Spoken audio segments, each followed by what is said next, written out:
আল্লাহ জান্নাতের যেমন জায়গাতে বাড়ি করে দিলে হবে না। দুনিয়াতে তুমি আমারে কত কষ্ট দিতেছো, আমার কোনো আফসোস নাই।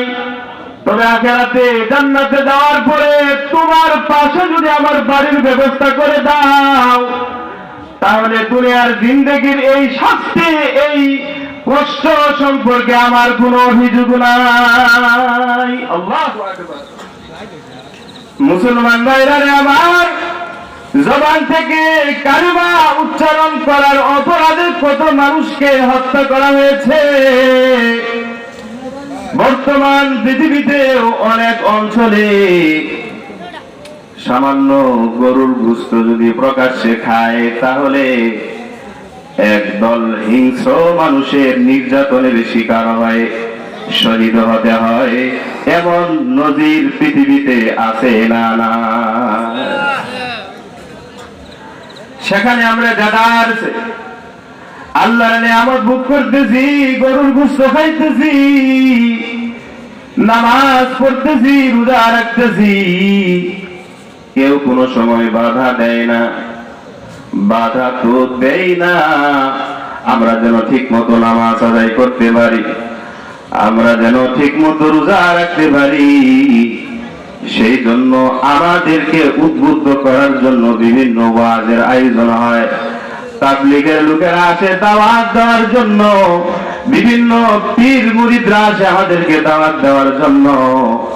আমাদের মতো এত আরামে মুমিন পৃথিবীতে আগেও ছিল না, এখনো না। কিন্তু এত সহজ না, মুমিনদের ইতিহাস এত সহজ না। আসিয়া যখন বুঝতে পারলো ফেরাউন যে নিজেকে আল্লাহ দাবি করে, এটা সঠিক নয়, ফেরাউন কখনো আল্লাহ হতে পারে না। আল্লাহ একজন আছেন, সৃষ্টিকর্তা একজন আছেন, তিনি কে? আল্লাহ। তিনি এক, তিনি ছাড়া আর কোন ইলাহ নাই। তিনি একক, তিনি চিরঞ্জীব, তিনার কোনো লয় নাই, ক্ষয় নাই। কার মাধ্যমে বুঝতে পারছে? হযরতে মূসা আলাইহিস সালামের মাধ্যমে বুঝতে পারছে ফেরাউন আল্লাহ হতে পারে না, ফেরাউন সৃষ্টিকর্তা হতে পারে না। এই জন্য ফেরাউন তো স্বীকার করলো, আমি তোমার প্রতি ঈমান আনতে পারবো না। আমি একজনের প্রতি ঈমান এনেছি, তিনি হলেন আমার আল্লাহ। ফেরাউনকে বাদ দিয়ে আল্লাহর প্রতি ঈমান আনয়ন করলো হযরতে আসিয়া। ঈমান আনতে দেরি হলো, ফেরাউনের পক্ষ থেকে হযরতে আসিয়ার উপরে নির্যাতন শুরু হতে দেরি হলো না। প্রাথমিকভাবে তাকে মোটামুটি শাস্তি দেওয়া হয়েছে, ধমকি দেওয়া হয়েছে, হুমকি দেওয়া হয়েছে, কিন্তু হযরতে আসিয়া তার ঈমান থেকে সামান্য পরিমাণ সরে যায় নাই। ফেরাউন বুঝতে পারলো আসিয়া সহজে দিন থেকে ফেরত আসবে না। এরপরে ফেরাউন বলল তার হাত পা বাঁধো। হাত বেঁধে ফেললো, পা বেঁধে ফেললো, উন্মুক্ত ময়দানে রৌদ্রের ভিতরে মরুভূমির উপরে শোয়া দিল।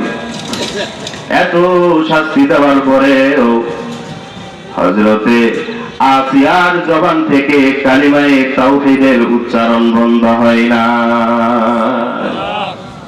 ফেরাউন নিরাশ হয়ে গেল। আসিয়া আল্লাহর প্রতি বিশ্বাস থেকে সে সরে আসবে না, একে আর দুনিয়াতে রাখা যাবে না, তাকে হত্যা করতে হবে। হযরতে আসিয়ার কথা হলো, স্বামী আমার জীবন চলে যাবে, আমি একজন নারী হতে পারি, আমার সাহস আছে, আল্লাহর প্রতি ঈমান আনয়ন করেছি, আমার জীবন চলে যাবে, এরপরেও আমি কখনো আল্লাহর ঈমান থেকে সামান্য পরিমাণ কিছু হটব না। হযরতে আসিয়া সিদ্ধান্ত দিয়ে দিলেন আমার জীবন চলে যাবে। অথচ দেখেন হযরতে আসিয়া যদি ঈমান গ্রহণ না করত, তাহলে একটা সাম্রাজ্যের মালিক হয়ে যেত, ফার্স্ট লেডি হতো, কে হতো না। পুরুষরা সামান্য যদি প্রতিষ্ঠিত হয়, এটা অনেক মহিলা ঘুরঘুর করে, খেলোয়াড়ের স্ত্রী হওয়ার জন্য কত মহিলারা পাগল, অনেক বক্তাদের স্ত্রী হওয়ার জন্য অনেক মহিলারা পাগল, কারণ তার কাছে গেলে দিন ভালো যাবে। সরকারি চাকরিজীবীর কাছে যাওয়ার জন্য পাগল, কারণ স্বামীর দ্বারা সে সুখে শান্তিতে থাকবে। যদি বড় নেতা হয়ে যায়, ওই নেতার স্ত্রী হওয়ার মতো মহিলা নারীর দেশে কিন্তু অভাব নাই। কথা বল ঠিক না বেশি? স্বামীকে ব্যবহার করে সে প্রতিষ্ঠিত হয়ে যাবে। হযরতে আসিয়ার এত বড় সুযোগ, আমার স্বামী বর্তমান পৃথিবীতে সবচেয়ে শক্তিশালী একজন শাসক, যদি তিনি ঈমান থেকে সরে আসতেন, স্বামীর আনুগত্য যদি তিনি গ্রহণ করতেন, তাহলে তিনিও তো প্রতিষ্ঠিত হতে পারতেন। কিন্তু আল্লাহর প্রতি ঈমানের কারণে নিজের সবকিছু ছেড়ে দিয়েছে, সম্পদ ছেড়ে দিয়েছে। আল্লাহর প্রতি ঈমানের কাছে দুনিয়ার এই সম্পদ তার কাছে কিছুই না। এটা শুধু আসিয়া না রে মুসলমান, আমাদের ক্ষেত্রেও একই প্রতিজ্ঞা করতে হবে। জীবন চলে যাবে কিন্তু ঈমান দেব না। কথা কোন ঠিক না বেঠি? জীবন চলে যাবে কিন্তু ঈমান দেওয়া সম্ভব না। এই শিক্ষাটা হযরতে আসিয়া আমাদেরকে দেয়া গেছে। ফেরাউন সিদ্ধান্ত নিয়ে ফেললো আসিয়াকে মেরে ফেলতে হবে, তাকে আর দুনিয়াতে রাখা যাব না। আসিয়া বুঝতে পারলো স্বামী আমাকে ছেড়ে দেবে না, আমিও নাসুর বান্দা, আমিও ঈমান থেকে সামান্য পরিমাণ কিছু হব না। আসিয়া যখন দেখলো সামনে আমার মরণ, আমার বাঁচার আর কোনো উপায় নাই, এবার আসিয়া এমন বিপদের সময় আল্লাহর কাছে দুই হাত তুলে একটা দোয়া করেছিলেন। আল্লাহর কাছে কি দোয়া করছিলেন? আল্লাহ তুমি আমারে জান্নাত দাও না, এমন দোয়াও করে নাই। আসিয়া বলে নাই আল্লাহ তুমি আমারে ফেরাউনের হাত থেকে বাঁচিয়ে দুনিয়াতে নিরাপদ একটা জীবন দান করো, এই দোয়াও করে নাই। কারণ আসিয়া জানে দিনের পথে থাকলে কষ্ট হবে, তাতে কোনো সন্দেহ না। দিনের উপরে অটল অবিচল থাকবে মুসলমান, ঈমানের উপরে অটল অবিচল থাকবে মুসলমান, আর নিরাপদে থাকবে এটা হতে পারে না। নিরাপত্তার জীবন, শান্তিময় জীবন, সুখময় জীবন, এটা মুমিনদের কোন সিফত না। রাসূল বলতেছেন দুনিয়াটা হবে যারা কাফের বেঈমান তাদের জন্য হবে জান্নাত, আর যারা মুমিন হবে, আমি আল্লাহর প্রতি যারা বিশ্বাস স্থাপন করবে, ঈমান আনবে, আমার কথা মতো যারা চলবে, তাদের জন্য এই দুনিয়াটা সংকীর্ণ হয়ে যাবে। কেন হবে? কারণ আল্লাহ জানে, আমরাও তো জানি, দুনিয়ার জীবন, এই দুনিয়াতে বেশি দিন থাকা যাবে না। বেশি দিন থাকা যাবে, অল্প কিছুদিন পরে দুনিয়া থেকে চলে যাব। সুতরাং যেই দুনিয়ার স্থায়িত্ব কম, এই দুনিয়াতে এত সুখে শান্তিতে থাকার বেশি প্রয়োজন মনে করি না। অল্প সময় এমনি তো শেষ হয়ে যাবে। এই জন্য আল্লাহ তাআলা দুনিয়ার জিন্দেগিতে মুমিন যারা হয় তাদেরকে কষ্টে রাখেন। কেন কষ্টে রাখেন? তাদেরকে জান্নাতে, চিরস্থায়ী জান্নাতে সুখে রাখার জন্য। সুবহানাল্লাহ বলেন। সুস্থ সুন্দর সংসার দান করো, নিরাপত্তার জিন্দেগি দান করো। তিনি আল্লাহর কাছে এটাও চান নাই, আল্লাহ তুমি আমার একটা জান্নাত দান করো। হযরতে আসিয়া কি দোয়া করেছিলেন? আল্লাহ তাআলা হযরতে আসিয়ার দোয়াটা এত পছন্দ করেছেন, কারণ এই দোয়ার মাধ্যমে হযরতে আসিয়া এবং আল্লাহর সাথে সম্পর্ক কত গভীর ছিল তা বোঝা যায়। হযরতে আসিয়া বলতেছে, আল্লাহ রব্বি বিনিলি ইনদাকা বাইতান ফিল জান্নাহ, আল্লাহ তুমি তো আমারে জান্নাত দিবা, জান্নাতের ভিতরে অনেক বাড়ি দিবা, অনেক অট্টালিকা দান করবা। আল্লাহ গো, যেমন তেমন অট্টালিকা আমি তোমার কাছ থেকে গ্রহণ করব না। আল্লাহ, তুমি যেখানে থাকো তোমার পাশে আমার জন্য একটা বাড়ির ব্যবস্থা করে দিও। আল্লাহ জান্নাতের যেন জায়গাতে বাড়ি করে দিলে হবে না। দুনিয়াতে তুমি আমারে কত কষ্ট দিতেছো, আমার কোনো আফসোস নাই। তবে আখিরাতে জান্নাতে যাওয়ার পরে তোমার পাশে যদি আমার বাড়ির ব্যবস্থা করে দাও, তাহলে দুনিয়ার জিন্দেগির এই শাস্তি, এই কষ্ট সম্পর্কে আমার কোনো অভিযোগ নাই। আল্লাহু আকবার। রব্বি বিনিলি বাইতান, রব্বি বিনিলি ইনদাকা বাইতান ফিল জান্নাহ। আল্লাহ, তোমার পাশে আমার জন্য একটা বাড়ির ব্যবস্থা করে দিও। আমরাও কি আল্লাহর কাছে বাড়ি চাই কি চাই না? আল্লাহর কাছাকাছি বাড়ি কে কে চান একটু হাত উঠায় দেখান। আমিন। আল্লাহ তাআলা কবুল এবং মঞ্জুর করুন। আমরা সকলে আল্লাহর কাছাকাছি থাকতে চাই। জান্নাতীরা যখন জান্নাতে চলে যাবে, জান্নাতের ভিতরে কত নাজ নিয়ামত দিবে। এত নাজ নিয়ামত পাওয়ার পরও জান্নাতীদের মনের ভিতরে কেমন যেন একটা শূন্যতা অনুভব করবে, কি যেন নাই, কি যেন নাই। কারণ জান্নাতে যাওয়ার পরে যদি আল্লাহর দর্শন লাভ না করে, জান্নাতের এত নিয়ামত পাওয়ার পরেও মনে হবে আমি কিছুই পাই না। এই জন্য কবি বলেছেন, জান্নাত দু লক্ষ্যে আর আব ক্যা করো, আরজু है मैं तुझे देखा करो, हुरे गलमा जितने नियामत है तो सबसे बेहतर नियामते दीदारे तो। अल्लाहु আকবার। জান্নাতীরা জান্নাতে চলে গেলে যাওয়ার পরে বলবে, আল্লাহ অনেক নিয়ামত দিছো, অনেক কিছু দিছো, কিন্তু তারপর মনের ভিতরে একটা শূন্যতা কাজ করে। বলে, কিসের শূন্যতা? আল্লাহ, তোমাকে না দেখে দুনিয়াতে কত ইবাদত করলাম, 5 ওয়াক্ত নামাজ আদায় করলাম।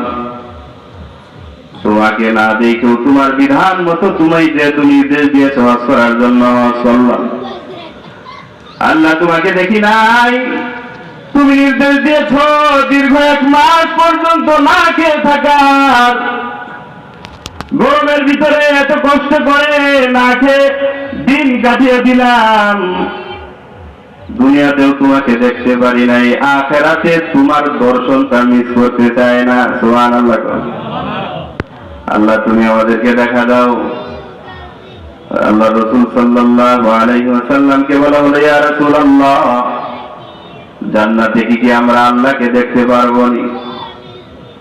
রাসূল বলেছেন, সাতারাউনা রাব্বাকুম কামা তারাউনাল কামারা লাইলাতাল বদরে, অবশ্যই তোমরা আল্লাহকে দেখতে পারবা।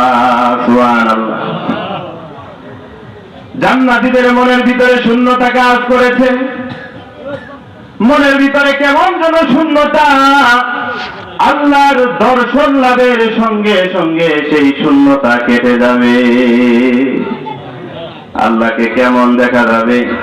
রাসূল বলেছেন, সাতারাউনা রাব্বাকুম কামা তারাউনাল কামারা লাইলাতাল বদরে, পূর্ণিমার রজনীতে আকাশের চাঁদ দেখতে যেমন তোমাদের কোনো কষ্ট হয় না, জান্নাতের ভিতরে আল্লাহ তোমাদের সামনে এভাবে দৃশ্যমান হবে, আল্লাহকে দেখতে ঠিক তেমন কোনো সমস্যা হবে না। হযরতে আসিয়া বললেন, আল্লাহ তোমার পাশে একটা বাড়ি বানায় দাও। এই দোয়াটি আল্লাহ তাআলার কাছে এত পছন্দ হয়েছে, উম্মতে মুহাম্মাদীকে বলে দিয়েছে, বান্দা তোমরা যদি আমার কাছে দোয়া করো তাহলে আসিয়ার মতো দোয়া করবা।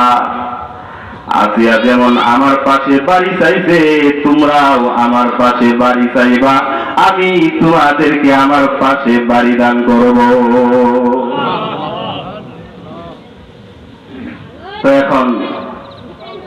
আল্লাহর পাশে বিশাল প্রাসাদ বাড়ি তো আমরা চাবো, শুধু চাইলেই হবে নাকি না কিছু কাজ করতে হবে?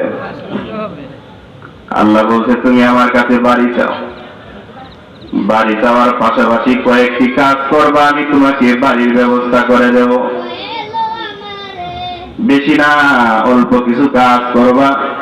এই কাজটা যদি করতে পারো, আমি আল্লাহ আমার পাশে তোমার জন্য বিশাল অট্টালিকার ব্যবস্থা করব।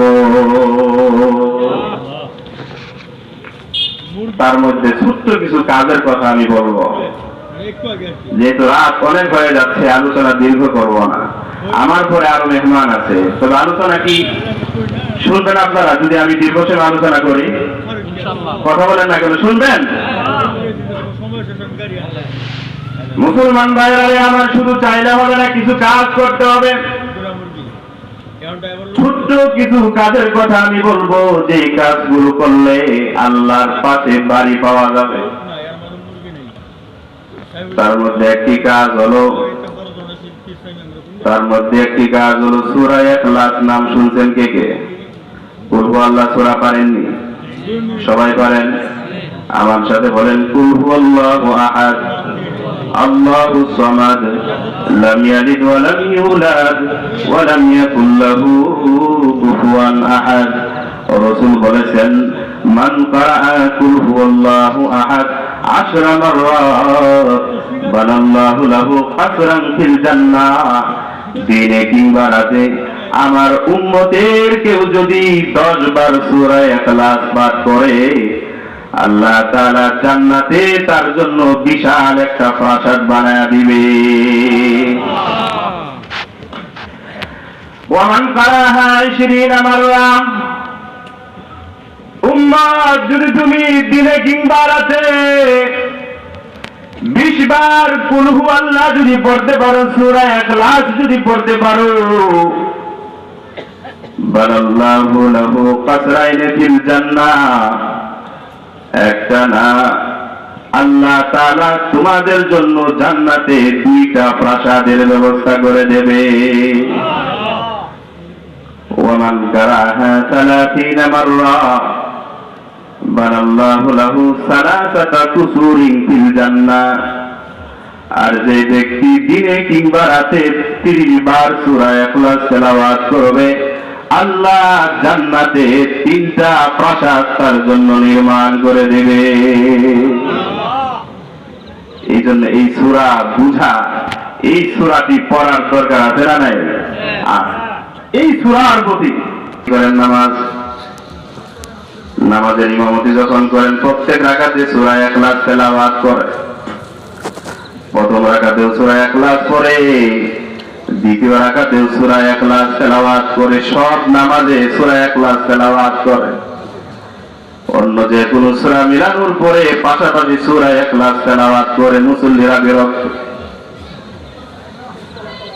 আনসারী সাহাবীর কাছে গিয়ে বলতেছে, ভাই ইমাম সাহেব, আপনি কেন বারবার একই সূরা পড়েন? আপনি কি অন্য সূরা পারেন না? ইমাম সাহেব বলে, পারি, কিন্তু আমি তারপরও ছাড়তাম না। যদি তোমাদের পছন্দ হয় তাহলে আমাকে ইমাম হিসেবে রাখ, আর যদি পছন্দ না হয় তাহলে তোমাদের মতো মুসল্লিদের ইমামতি করার দরকার আমার নাই। এখনো যদি ইমাম সাহেব যদি সবসময় সূরা ইখলাস তেলাওয়াত করে, তাহলে তারও চাকরি কিন্তু নড়ে বড়ে হয়ে যাবে।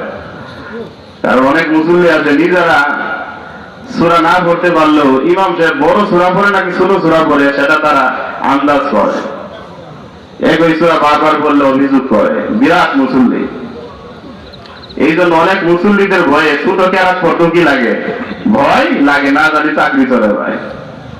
কিন্তু সাহাবায়ে কেরাম তো চাকরির পরোয়া করতেন না। মানা বিতারিকিহা, তোমাদের যদি ভালো নাও লাগে, আমি আমার নামাজে সূরা ইখলাসের তেলাওয়াত বন্ধ করতে পারবো না। মুসল্লিরা বিভাগে পড়ে গেল, এমন বিভাগে পড়ে গেছে ইমাম সাহেব সারা এরকম আহামরি ভালো তেলাওয়াত করনেওয়ালা নাই যে নামাজ পড়াবে। এখন রাখতেও পারে না, ছাড়তেও পারে না। সর্বশেষ মুসল্লিরা আল্লাহর হাবিব সাল্লাল্লাহু আলাইহি ওয়াসাল্লামের দরবারে গেছে, যায় বলতেছে, ইয়া রাসূলুল্লাহ, এমন কি ইমাম সাহেব দিলেন যে ইমাম সূরা ইখলাস ছাড়া কিছুই পারে না। আমরা বলার পর আমাদের কথা শুনে না। আল্লাহর হাবিব সাল্লাল্লাহু আলাইহি ওয়াসাল্লাম ওই সাহাবীকে ডাক দিয়ে বললেন, কি বাবা, তুমি কেন বারবার সূরা ইখলাস তেলাওয়াত করো প্রত্যেক নামাজে? আল্লাহ রাসূলের সামনে সাহাবী বলতেছে, ইয়া রাসূলুল্লাহ, আমি পড়বো, আমি একা ছাড়তে পারবো না, মা আনা বিতারিহা,